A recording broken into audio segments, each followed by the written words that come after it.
All right, let's talk camera gear, my absolute love-hate relationship with gear.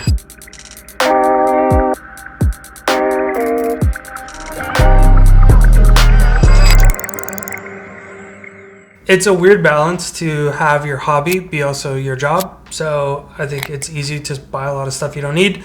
So this past year, it's been just using what we need, not what we don't. We have a couple different facets to what we do. On one side of the fence, we're doing quite a few weddings. On the other side, we're doing commercial work and then personal content. So personal content for traveling, content like this, YouTube content, social content. So for a lot of our gear, one of our requirements is like, it's got to be able to be a Swiss Army knife. It's got to be able to do multiple things if it's going to live. We just got rid of actually a Komodo X that we used for a lot of commercial work for the past year and a half, or a year and change since it's been out, and primarily just because we didn't need it. The cameras that I'm going to talk about that we're actually using right now do a much better job at getting to the end goal for us, what we want. So let's kick things off. A little history. We have been Canon users for, we've been Canon users for such a long time, and probably since the coming out of the 5D Mark III. So first, actually, I had a 5D Classic, one of the best sensors in my opinion. I absolutely love the colors and image off that sensor. Obviously one of the first digital pro bodies, so had a lot of problems, but my next upgrade was the Canon 5D Mark III. Had that, and then the 5D Mark IV, which I actually still have a 5D Mark IV as my webcam. Invaluable web camera if you still have one of those kind of laying around. And then when the R5 came out, it was really like, oh wow, this is a pretty special camera. I absolutely loved it. Love the 45 megapixel sensor. This one, I bought it right when it came out and I've had it ever since, and honestly it is still my absolute workhorse. It is beat up from the feet up, but still such a sick camera. So on wedding days, whenever I'm shooting photo, I'm using a Canon R5. I'm also using this Canon R6. Again, like, this little camera combo is absolutely stellar. The cameras, it's funny enough, the cameras at this point now are starting to get a little glitchy. I know my Canon R5 sometimes will just decide to freeze randomly, and then this Canon R6, this front dial, since I've used it so much, is starting to actually wear down, and it doesn't click over when you need it to click over, or it'll click over too much, so it's a little funny. But I still use them to this day. They're absolute game-changing cameras. They're just killer cameras. So I do want to switch over to Sony for our photo work. However, I just haven't found a camera body that's been inspiring. It's like, I've tried so many of their stills cameras. It's like the A7 III, A7 IVs never felt premium enough, or like they had everything I needed. Yet the A1 and A9 III were just like a little more than I needed, so I needed kind of something in the middle, which is really where I feel like the R5 kind of answers that. But so for video work, we actually just got rid of two C70s. Absolutely love those cameras, but what we started with was Panasonic. The GH5 was an absolute game-changing camera when that thing came out. It allowed us to shoot 4K 60, which we still shoot quite a bit of on wedding days. Stabilized sensor.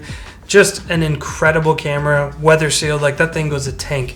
And so we were GH5, Panasonic S1 when those came out. Love those cameras, but we're always missing autofocus. We would play with autofocus in our Canon cameras, but they just weren't reliable tools for a wedding day. At least with the 5D4 and some of those older cameras. So, and we really were never interested in a 1DX or any of those things. So we did not opt to get any of those, just stuck with the S1s. Still to this day, absolutely killer cameras. After we got rid of the S1s, we picked up two C70s, and those C70s were probably some of my favorite cameras I've ever had. Built-in ND filters, Canon colors, just an all-in-one package that just felt like it was thought out, and it was everything you need and nothing you didn't. So I was absolutely obsessed with those cameras. When they began to falter for me, as well as my wife, which she shoots a lot of video with me, is when I was filming a conference. This past year I was filming quite a few conferences to where like it would be low light, I'd be far away, and I just needed autofocus to work. I just needed it to be super sticky so that I can move around on a gimbal and move throughout the room. I know some people have had more luck than I have with that C70 autofocus, but for me, it just wasn't something I could rely on for that level of professional work, something that was going to be quick, that I could just trust. Oftentimes when I would be at these conferences, I'd be kind of navigating through people and tables, and honestly, I was just kind of pointing the camera at the speaker and moving through all these people. So I needed something that I wouldn't have to think too much about. So that brings us to our next camera trajectory, which I have bought and purchased Sony cameras over the last 4 years, 3 total times. I remember when the A7S3 came out, I pre-ordered 2. It's funny, it kind of came in like a Costco box where there's 2 cameras side by side. So pre-ordered 2, tried to love those. I tried everything I could to love them, but coming from Canon and even Panasonic too, it was just like we were used to just luxury in terms of like menu systems, ease of use. I felt like grabbing a Sony from what I was used to was just like speaking a completely different language. That was really tough. So I sold them, and then over the years would buy one little Sony, maybe a lens, would sell it. So over this last year, I wanted to get back into Sony, but I really wasn't ready to fully take the leap. I already had all this Canon gear that I was heavily invested in. So I decided to pick up a ZV-E1 just for personal work, personal content. Absolutely fell in love with that camera. Still probably to this day one of my favorite Sony cameras that exists. Only downside was that overheating. That thing sucked. I remember taking it on a couple client jobs, small jobs, social media content, stuff like that, but it would just overheat. At one time, a client actually was like, "Oh, hey, is your camera still recording? Because it's off." I'd see the monitor and it's off, and heart sank. Thank God files are safe, but just wasn't a reliable tool for the type of work we were doing. So fast forward a couple months, I ended up picking up the Sony FX30. Now this camera is probably the best camera for the money to date that I've ever played with, that I've ever heard of. I mean, you're getting an FX3 body, FX3 autofocus, all of the FX3 features, albeit in a APS-C Super 35 sensor for $1,500. Like, I can't think of a better camera, honestly, for $1,500 that you could get. I've honestly thought about just only running FX30s just because they're that good. The colors are amazing. Autofocus is truly a set it and forget it. I recorded tons of work this year where I just don't have to man these. I can set these up if I'm recording talking head videos like this. I've recorded a lot of training content for different businesses and conference style content, and I can trust these to lock onto someone's face and not move. And they're just game changing. So also one cool thing too is like the power delivery, kind of an underrated feature with these, but you can put in a Sony NP battery up here, and I have this little blind spot base plate, and this is running power delivery for this thing. And truly, I do not have to think about power on this camera. It's insane that just how well it works. I don't have to think about, oh, do I need to swap batteries, because the battery life in these are not ideal. But with this, it's truly like a compact solution where these are cheap. I can get a bunch of them, and this is all day power for what I'm needing. So I actually have the Sony FX3 filming me above, as well as this one here, and they both have these plates on them. Like, just an insane package. Like, you can take this. I've flown with these all over the US this last year. They're the best. One of my favorite cameras. Can't speak highly enough on those guys. All right, moving into my main camera, which is actually filming me right now, is the Sony FX3. After getting the FX30s and having these and just absolutely loving them, I finally decided to drink the Kool-Aid and see what all the fuss was about, so I picked up a Sony FX3. I have the B&H Creators discount, so thank God it was a little bit cheaper, but it was truly the camera that lived up to the hype. Having a full frame sensor coming from all of Canon's APS-C sensors was insane. Loved it. It was the best. So getting the full frame sensor, the autofocus that's truly a set and forget it. Honestly, even I know people hate on the audio top handle, but I really like it. I use it all the time. It's on there right now. It's just great. It works. It's a camera that just works well, something I can think less about and I can just focus on creating. Also, the size of these things. Like, the size is one of the bigger selling points for me, because I can put this in a backpack. I can put 2 or 3 of these in a backpack. I can carry them on. I can put these in a hard case, and I can fit, honestly, an entire 3 to 4 camera setup all in one hard case. Set it, forget it, autofocus. Like, I can't say enough about that. It's just the best. But that is the Sony lineup. The FX3 truly made me sell my Komodo X. The Komodo X was incredible for so many things, but oftentimes I'd find myself needing to hire a little more crew to facilitate that camera. Whether that was an AC or someone to help with focus, or just having an extra person on hand was very helpful with the camera package that you had to really rig up and build up. And it just, honestly, for most things that I'm shooting these days, I didn't need it. And it was just kind of a fun toy that really dropped in value when Red lowered the price of them. Was not happy about that. So yeah, I sold it. Kept the FX3, and I have not looked back since. It is absolutely a 10 out of 10 camera.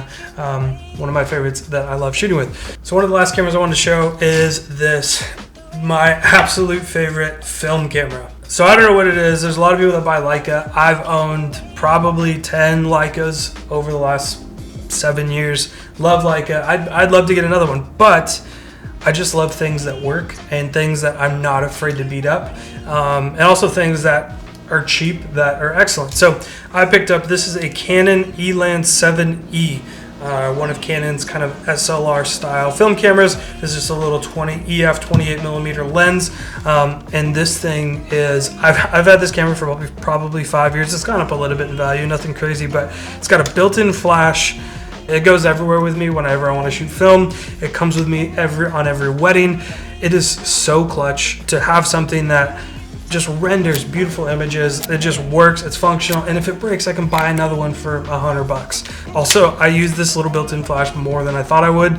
It's just so great for getting that like on-camera quick flash look when you're on a wedding day, when you're shooting fast, or taking pictures of my wife when we're, you know, out to dinner while traveling or anything like that. So one of my absolute favorite film cameras. I have 2 of them, and when this one breaks, I'll buy a third, and so on and so forth. So absolutely stellar. That kind of rounds out all the gear in terms of camera bodies that we're using nowadays. In terms of lenses for this year, I'm keeping it very small, very light. 2 of my primary lenses are actually filming me right now. This camera is filming me on the Sigma 28-70, their DC art version, the smaller one. And this is the Sigma 16-28. Again, the smallest lenses that just really produce an absolute punch. I absolutely love these lenses. I do want to get some Sony GMs. I have a Sony GM 70-200 Mark II that I got at a really good deal. And I've also owned the 50mm 1.4, the 35 1.4. Ended up selling those because honestly, this year is about getting lenses that make my job really easy and things I don't have to think about. So I'm a big zoom guy, so zooms it is. For photo, I'm shooting the Canon 28-70 f2.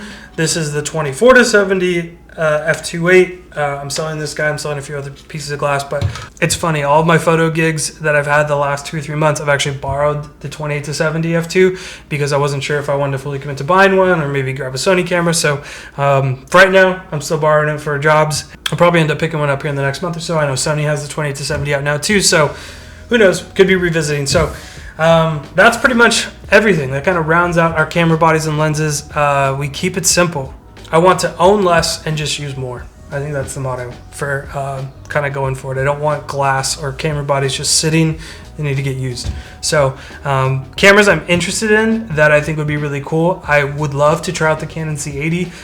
It just didn't make a whole lot of sense because I've heard it solves a lot of the problems the C70 did with things like autofocus. Obviously, it's got the full frame sensor, triple base ISO, SDI. I don't really care about that. It's got a lot of really cool features. However, from people that I know that own the FX3 and the C80, they're all saying that the FX3 still has better autofocus, and honestly, that is like, if I'm pie charting this whole thing out, that's a big sliver of the pie that just needs to work for me and something I don't want to think about. So, but I still would love to try it. I haven't like fully given up on Canon yet. I still own, you know, some Canon glass, and I'll probably shoot Canon stills for the foreseeable future. But yeah, the video department, like Sony gives you just so much camera for the cost and keeps things compact, and also opened up their mount for a lot of third-party manufacturers to make incredible lenses. That's just a no-brainer decision if you're okay with the downsides like no ND filters and some of these smaller bodies, that just Sony's going to be the clear winner. Like I said, would still be very open to trying some of Canon's flavors lately, but I just don't want to pay for them when these guys are working great. So hope this is helpful. Hope you guys liked to see what was in the bag for this year. If you have any questions, drop them in the comments. Peace.